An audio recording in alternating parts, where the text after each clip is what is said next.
OTTക്ക് 2 പടം വന്നിട്ടുണ്ട്. ഒന്ന് സ്റ്റാർ, പിന്നെ ഒന്ന് വർഷങ്ങൾക്ക് ശേഷം. അതിൽ സ്റ്റാർ ഞാൻ പേഴ്സണലി തിയേറ്ററിൽ നിന്ന് കാണണം എന്ന് വിചാരിച്ച സിനിമയായിരുന്നു. പക്ഷെ അന്നേരം എൻ്റെ ഫ്രണ്ട്സ് ആരും വന്നില്ല. പിന്നെ ആ സിനിമയ്ക്ക് റിവ്യൂ അത്ര നല്ലതല്ലായിരുന്നു. അതുകൊണ്ട് ആ സിനിമ ഞാൻ സ്കിപ്പ് ചെയ്ത് തിയേറ്ററിൽ നിന്ന്. പക്ഷെ OTTക്ക് വന്നപ്പോൾ ഫസ്റ്റ് തന്നെ കുത്തിന്ന് കാണുകയും ചെയ്ത്. സിനിമയെ കുറിച്ച് പറയുകയാണെങ്കിൽ ആക്ടിംഗ് വൈസ് സ്റ്റാറിൽ കെവിൻ ആണെങ്കിലും ലാലാണെങ്കിലും പിന്നെ കെവിൻ്റെ അമ്മയുടെ റോള് ഒരു ആക്ട്രസ് ചെയ്തിട്ടുണ്ടാവും. ഈ 3 ആൾക്കാരും കിട്ടിലും പെർഫോം. ഇവർ 3 ആൾക്കാരും സിനിമേനെ നല്ല രീതിയിൽ മുന്നോട്ട് പെർഫോമൻസ് വൈസ് പുഷ് ചെയ്യുന്നുണ്ടായിരുന്നു. കെവിൻ്റെ ആക്ടിംഗ് ഒക്കെ അടിപൊളി, ഒന്നും പറയാനില്ല. ലാല് ചില സാധനം നീയെല്ലാം ജയിക്കവേ മാട്ടടാന്നൊക്കെ പറയുന്ന ഒരു സീനൊക്കെ ഉണ്ട് ലാലിന്റെ. പിന്നെ ഈ വീഡിയോയിൽ ഞാൻ ചെറിയ സ്പോയിലറൊക്കെ പറയാം. അപ്പൊ പടം കാണാത്തവരുണ്ടെങ്കിൽ അങ്ങനെ ഒരു സ്പോയിലറും ഇല്ലാണ്ട് കാണണമെന്നുണ്ടെങ്കിൽ പോയി പടം കണ്ടിട്ട് വന്നിട്ട് ഈ വീഡിയോ. അങ്ങനെ ആ രീതിയിലൊക്കെ പെർഫോമൻസ് വൈസ് എല്ലാവരും അടിപൊളിയായിരുന്നു. പിന്നെ എനിക്ക് ഈ സിനിമയിൽ തീരെ ഇഷ്ടപ്പെടാത്ത ഒരു സംഭവം എന്താ വെച്ചാൽ കോളേജ് പോർഷൻസ്. കോളേജ് പോർഷനിൽ എനിക്ക് എന്തോ എവിടെയോ ലൈക്കായില്ല. അത് ചിലർക്ക് ഇഷ്ടപ്പെടാം, ചിലർക്ക് ഇഷ്ടപ്പെടാണ്ടിരിക്കാം. പക്ഷെ എനിക്ക് എന്തോ പേഴ്സണലി തീരെ ഇഷ്ടപ്പെടാത്ത പോർഷൻ ആയിരുന്നു കോളേജ് പോർഷൻ. കുറച്ച് ക്രിഞ്ചായിട്ട് തോന്നി. പിന്നെ കോളേജ് പോർഷനിലെ മെലഡി എന്ന് പറഞ്ഞിട്ട് ഒരു ബീറ്റ് വരും. ആ ബീറ്റ് ഞാൻ സിനിമയുടെ ബിഫോർ റിലീസ് തന്നെ കുറെ വട്ടം കേട്ടിട്ടുള്ള ബീറ്റാണ്. അത് സിനിമയെ കാണുമ്പോൾ അത്ര നല്ലതല്ലാത്ത മാതിരി. അത് കൊറിയോഗ്രാഫി എന്തോ എനിക്ക് ഞാൻ വേറെ മാതിരി വിചാരിച്ചു, പക്ഷെ അത് വേറെ മാതിരിയാണ്. ആ മെലഡി എന്ന് പറഞ്ഞ ബീറ്റ് സിനിമയിൽ ഉപയോഗിച്ചിട്ടുള്ളത്. ആ കോളേജ് പോർഷൻ മൊത്തത്തിൽ എനിക്ക് വലുതായിട്ട് ലൈക്ക് ആയില്ല. പിന്നെ സെക്കൻഡ് ഹീറോയിൻ ഇൻട്രൊഡ്യൂസ് ചെയ്തിട്ട് ചില സംഭവങ്ങൾ, അതായത് സെക്കൻഡ് ഹീറോയിൻ വന്നതിന് ശേഷമുള്ള ചില സീക്വൻസ് ഒന്ന് ബെറ്റർ ആയിട്ട് റൈറ്റ് ചെയ്യായിരുന്നു എന്ന് തോന്നി. കുറച്ചും കൂടെ എന്തോ ചെറുതായിട്ട് ഒന്ന് മാറ്റി ചെയ്യായിരുന്നു, ചെറുതായിട്ടൊന്ന് മാറ്റി പിടിക്കായിരുന്നു എന്നുള്ള മാതിരി എനിക്ക് തോന്നി. മോശമൊന്നുമില്ല. ആ സെക്കൻഡ് ഹീറോയിന്റെ പോർഷൻസ് ഒക്കെ എനിക്ക് ഭയങ്കര ഇഷ്ടമാണ്. സെക്കൻഡ് ഹീറോയിൻ അടിപൊളിയാണ്. ഫസ്റ്റ് ഹീറോയിനും നല്ല കാണാൻ രസമുണ്ട്. അപ്പൊ എല്ലാവരും പൊളി. പക്ഷെ ഒന്ന് സെക്കൻഡ് ഹീറോയിന്റെ സീക്വൻസ് ഒന്ന് ശ്രദ്ധിച്ച് വേറെ പോലെ റൈറ്റ് ചെയ്ത് ചെയ്യായിരുന്നു. നല്ല ഇതുണ്ടാവായിരുന്നു എന്ന് എനിക്ക് പേഴ്സണലി തോന്നി. പിന്നെ യുവന്റെ ബീജംസും കാര്യങ്ങളൊക്കെ അടിപൊളിയായിരുന്നു. ഒരു നാളിൽ എന്ന് പറഞ്ഞിട്ട് ധനുഷിന് വേണ്ടി പുതുപ്പേട്ട ഈ സിനിമയിൽ യുവൻ ഒരു പാട്ട് ഇട്ടിട്ടുണ്ടാവും. ആ പാട്ട് പക്ഷെ ആ സിനിമയിൽ പ്ലേസ് ചെയ്യാൻ പറ്റിയിട്ടുണ്ടാവില്ല. ആ സിനിമേന്റെ ജോൺറ കാരണം എന്താണെന്ന് അറിയില്ല. സെൽവരാഘവൻ ആ സോങ് എന്താ പറയുക ആ സിനിമയിൽ യൂസ് ചെയ്തിട്ടുണ്ടാവില്ല.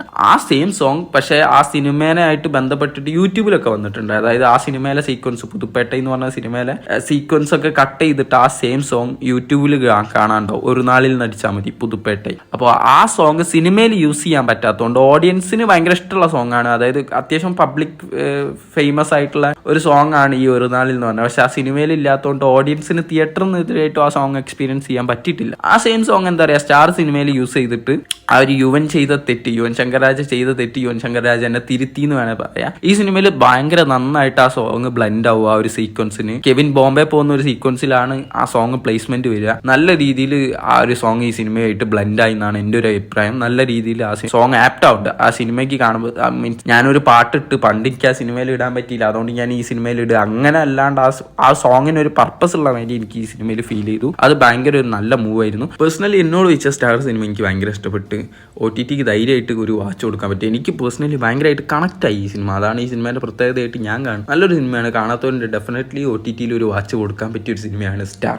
ഓക്കെ, വർഷങ്ങൾക്ക് ശേഷത്തിനെ കുറിച്ച് പറയുകയാണെങ്കിൽ ഒരു ഗുഡ് വൺ ടൈം വാച്ചബിൾ മൂവിയാണ് വർഷങ്ങൾക്ക് ശേഷം. സിനിമയിൽ എനിക്ക് മൈനസ് ആയിട്ട് തോന്നിയ 2 മണിക്കൂർ 44 മിനിറ്റ് എന്നുള്ള ആ ഒരു ഡ്യൂറേഷൻ തന്നെയാണ് കുറച്ചൊന്ന് കുറയ്ക്കായിരുന്നു. അത് ഭയങ്കരമായിട്ട് ലാഗ് അടിക്കുന്നുണ്ട് ചില സമയം. അത് ഞാനൊക്കെ എന്താണെന്ന് വെച്ചാൽ എനിക്കിപ്പോൾ ചിലപ്പോൾ ചടച്ചു കഴിഞ്ഞാൽ ഞാൻ ഈ സിനിമ സ്റ്റോപ്പ് ചെയ്തിട്ട് നിർത്തിയിട്ടൊക്കെ പിന്നെയൊക്കെ കാണും എൻ്റെ സമയം പോലെ. OTTയിലല്ലേ. പക്ഷേ എല്ലാവർക്കും അത് അങ്ങനെ പറ്റണം എന്നില്ല. മീൻസ് തിയേറ്ററിലൊക്കെ പോയി കുത്തിരുന്ന് കാണുമ്പോൾ 2 മണിക്കൂർ 44 മിനിറ്റ് സിനിമ ഭയങ്കര ഇൻട്രസ്റ്റിംഗ് ആണെങ്കിൽ കുഴപ്പമില്ല. ഒരു സ്ലോ സ്പേസ്ഡ് മൂവിക്ക് 2 മണിക്കൂർ 44 വരുമ്പോൾ ചിലപ്പോൾ ചിലവർ ക്ഷീണിക്കും, ചിലവർക്ക് ചടയ്ക്കും. അതൊരു സംഭവം ഉള്ളതാണ്. അപ്പോൾ അതൊന്ന് ശ്രദ്ധിക്കായിരുന്നു. ഡ്യൂറേഷൻ ഒന്ന് കുറച്ച് പിടിക്കുന്നു. പിന്നെ ആക്ടിങ് വൈസ് നോക്കുമ്പോൾ പ്രണവിന്റെ പെർഫോമൻസ് ഒക്കെ നന്നായിരുന്നു. പ്രത്യേകിച്ച് ആ ചെറിയ കാലഘട്ടത്തിലെ പ്രണവിന്റെ പെർഫോമൻസും കാര്യങ്ങളൊക്കെ എനിക്ക് ഇഷ്ടപ്പെട്ടു. പക്ഷെ ആ പ്രായമായിട്ടുള്ള പെർഫോമൻസ് എനിക്ക് അങ്ങോട്ട് ഒരിക്കലും അക്സെപ്റ്റ് ചെയ്യാൻ പറ്റുന്നില്ല. കാരണം പ്രണവ് ഈ മറ്റേ ട്രക്കിങ്ങും കാര്യങ്ങളൊക്കെ എപ്പോഴും ചെയ്യുന്നതുകൊണ്ടാണോ അറിയില്ല, പ്രണവിന്റെ കയ്യിൽ ഒരു എനർജി ഉണ്ട്. പ്രണവിന് അത് കുറയ്ക്കാൻ പറ്റാത്ത പോലെ. അതായത് ആ പ്രായമുള്ള ആളായിട്ട് പെർഫോം ചെയ്യുമ്പോഴും പ്രണവിന്റെ ചെറിയ ചെറിയ മൈന്യൂട്ട് ആയിട്ടുള്ള ആക്ഷൻസ്, കൈയിന്റെ ആക്ഷൻസ് ആയിക്കോട്ടെ, അങ്ങനത്തെ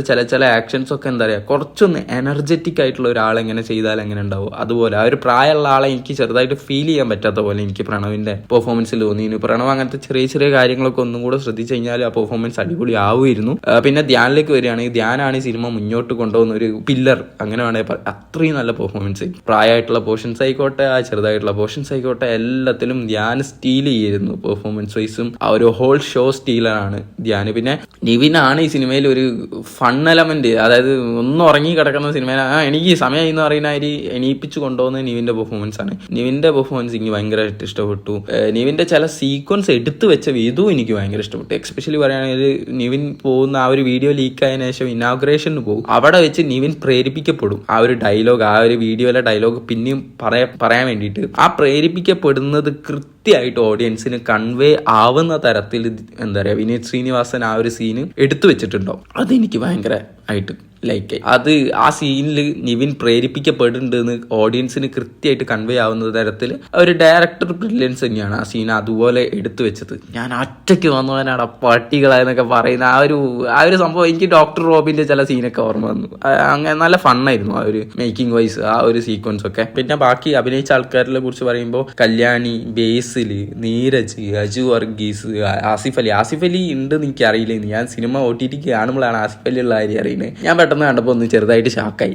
എല്ലാവരും അത്യാവശ്യം വന്ന എല്ലാവരും അവർക്ക് കിട്ടിയ റോള് നല്ല രീതിക്ക് ചെയ്തിരിക്കണം. അതിൽ കുറച്ചും കൂടെ സ്ക്രീൻ ടൈം ഉള്ളത് ഒബ്വിയസ്ലി ധ്യാനും പ്രണവിനും പിന്നെ അതുപോലെ തന്നെ കുറച്ച് നിവിനും ഉണ്ട് എന്ന് പറയാൻ വേണമെങ്കിൽ. അപ്പോൾ ഇവരെല്ലാവരും ഭയങ്കരമായിട്ട് സ്കോർ ചെയ്യുന്നുണ്ട്. എനിക്ക് ഞാൻ പറഞ്ഞല്ലോ പ്രണവിന്റെ ചെറുപ്പകാലത്തിലെ സീക്വൻസ് ഒക്കെ എനിക്ക് ഇഷ്ടപ്പെട്ടു. ആ പ്രായമായിട്ടുള്ള മാത്രം കുറച്ചും കൂടെ ഒന്ന് നന്നാക്കാനൊന്നും തോന്നിയിട്ടുള്ളൂ. ബാക്കി എല്ലാവരും വന്നവരെല്ലാവരും അവരുടെ റോള് പെർഫെക്റ്റ് ആയിട്ട് ചെയ്തിട്ടുണ്ട്. ഒരു വൺ ടൈം വാച്ചബിൾ നല്ലൊരു OTT പടം. OTT കണ്ട വലിയ നഷ്ടമൊന്നും ഉണ്ടോ, അല്ല ബോറടിക്കണ്ടോ ഒന്ന് സ്റ്റോപ്പ് ചെയ്തിട്ട് പിന്നെയും കാണാം. കുറച്ച് സ്ലോ ആയിട്ടുള്ള പടമാണ്, അപ്പോൾ അതൊക്കെ മനസ്സിൽ വെച്ചിട്ട് കാണണോ വേണ്ടോ എന്നൊക്കെ സിനിമയ്ക്ക്. അതൊക്കെ തന്നെ ഈ 2 സിനിമയ്ക്കുള്ള അഭിപ്രായം. അടുത്ത റിവ്യൂ ആയി കാണുന്നൊരു ബൈ. ചാനൽ സബ്സ്ക്രൈബ് ചെയ്തിട്ടുണ്ടെങ്കിൽ സബ്സ്ക്രൈബ് ചെയ്യുക, ലൈക്ക് ചെയ്യുക, ഷെയർ ചെയ്യുക. ഓക്കെ.